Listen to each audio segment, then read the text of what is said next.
And while bees are an essential part of our food chain, with more than 3/4 of global crops depending on the pollinators. However, a new report on World Bee Day today has highlighted emerging threats, and that means the insects can struggle to survive. Without them, most of our crops would not grow. But the humble bee has been on the decline for decades. Pesticides and climate change have taken much of the blame for the downward trend. Now, a new report to mark World Bee Day has highlighted emerging problems threatening their existence. The report states that almost 90% of flowering plants and 3/4 of the world's staple crops rely on pollinators. If the sort of decline in pollinator continues, we are going to see significant food insecurity because the quality and the quantity of yield will reduce, but also pollination plays a huge role in the nutritious value. So micronutrients in the food are dependent on having good pollination. So not only will we have a reduction in the food quantity that we eat, the quality will also be seriously affected. Well, experts identified the top 12 new threats facing bees. Some relate to pollution. Artificial light at night has reduced flower visits by nocturnal pollinators by 62%. Antibiotic pollution in hives could be affecting bee behavior, such as reducing how they often forage for flowers. Pesticides, air pollution, and microplastics also made the list.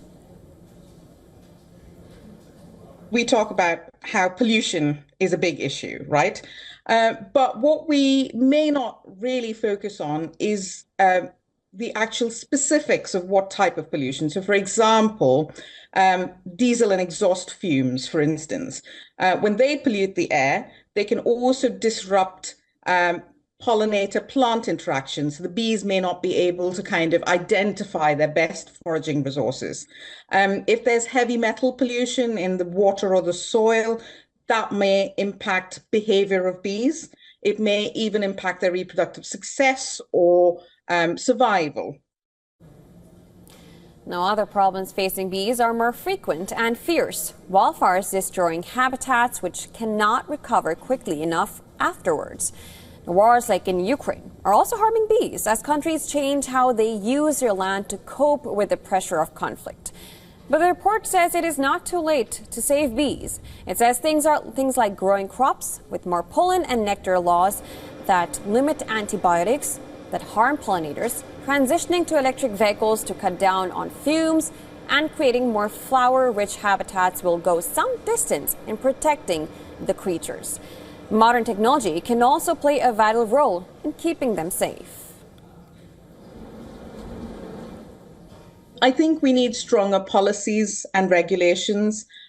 We also can, I think, take advantage of lots of new and emerging technology that can help us monitor pollinator populations. So unless we know what's there and whether it's doing better or worse or at a status quo, unless we have those monitoring initiatives in place, we won't be able to know if something is declining.